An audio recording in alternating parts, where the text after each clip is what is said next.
You think the crying is random. It isn't. Somewhere between the hospital and home, you started believing your newborn sounds were noise without meaning, a siren with no message. But your baby has been talking to you since the first breath, and by the end of this, you won't hear crying the same way again. Starts low, almost a complaint, rising in pitch like a question that won't wait for an answer. That's the hunger cry, rhythmic, short bursts, a pause, then it builds again, like a drummer counting you in before the real song starts. You'll feel it in your chest before you understand it in your head. Newborns can produce over a dozen distinct cry patterns in their first weeks, each one a slightly different waveform your brain is already learning to sort, even when you swear you can't tell them apart. Then there's the other cry. Sharper. It doesn't build, it detonates. No warning, no rising hum, just a sudden peak that makes your whole body go still before your mind catches up. That's pain or startle or something closer to fear, and your nervous system already knows the difference even if you haven't named it yet. But sound is only half the conversation. Watch the hands. Fingers splayed wide and trembling. That's overstimulation, a nervous system flooded past its limit, the same way your own hands might shake after too much noise, too much light, too much everything at once. Fingers curled soft and loose against the cheek, that's the opposite. That's safety. That's a body finally allowed to power down. The face runs its own commentary too. A furrowed brow before the cry even starts.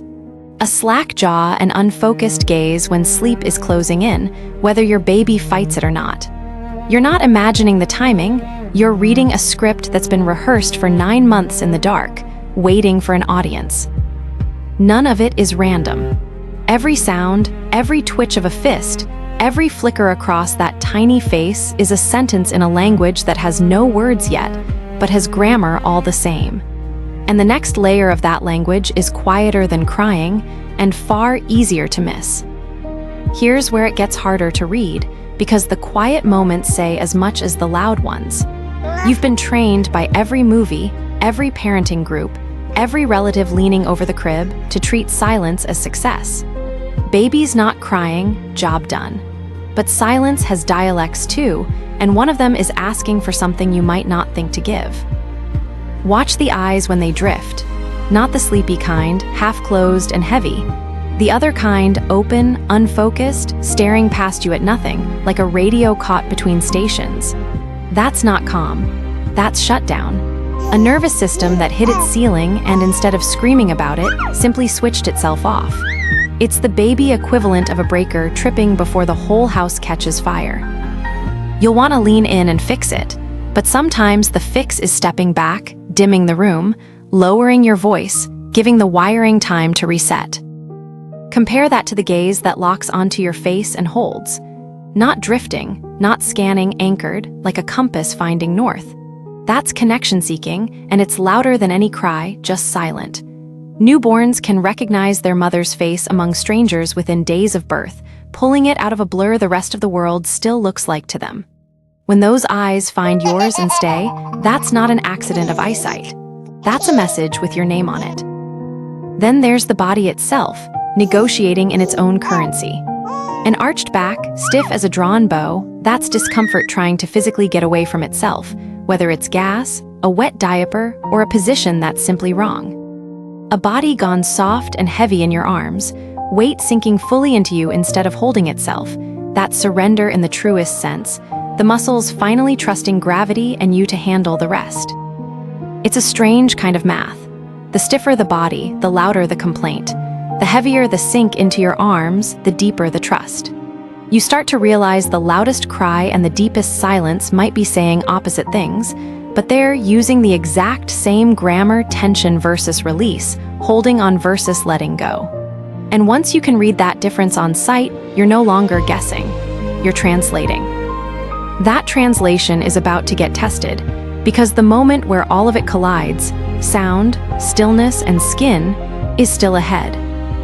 It's 2 a.m., and this is where the language gets tested for real, not in daylight, when you're rested and patient, but in the dark, when exhaustion strips away everything except instinct.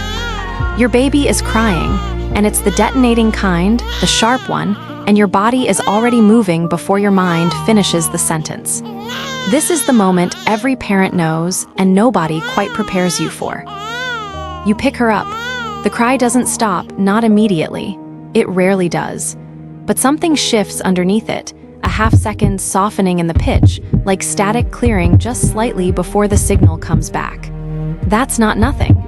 That's her registering you, even mid-scream, even before her body catches up to the fact that help arrived.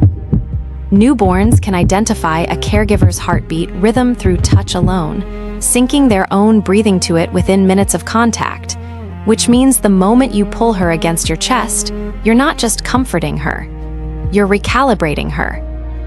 This is the part no one tells you. You don't need to solve it immediately. You need to be read correctly first. A parent's instinct to fix, to check the diaper, the temperature, the position, all within seconds, often skips the step that matters most, which is simply being present long enough for the message to land. The crying isn't a problem to be solved on a timer. It's a sentence that needs to finish.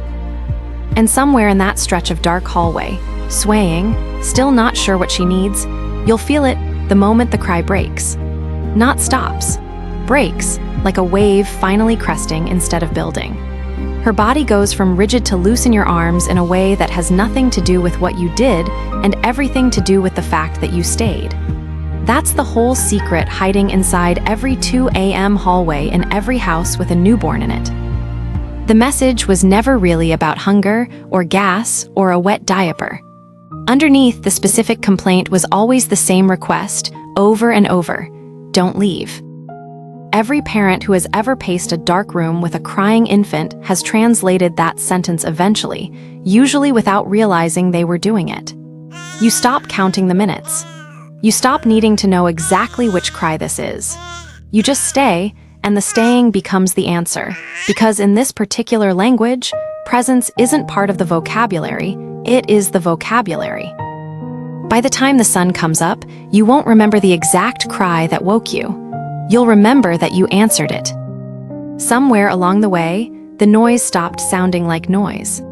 The cries you once heard as a wall of static have become something closer to a conversation, one you didn't consciously study, but absorbed hallway by hallway, night by night, until the translation just started happening on its own. Go back to the beginning. Remember believing it was random? It never was. Every cry had a shape. Every silence had a reason. Every twitch of a fist, every locked gaze, every arched back was a sentence in a language older than words, spoken by someone who had no other way to speak yet. You weren't just learning to survive the noise. You were learning to hear a person, one who had been listening to you, feeling you, sinking to your heartbeat, long before either of you had the words for any of it. That's the part that stays with you long after the newborn stage ends. Not the exhaustion, the fluency. Somewhere, right now, another parent is standing in a dark hallway, convinced they're guessing. They're not. They're translating just like you did. If this made you see the world differently, share it with someone who needs to hear it. And subscribe. Every week, we go deeper.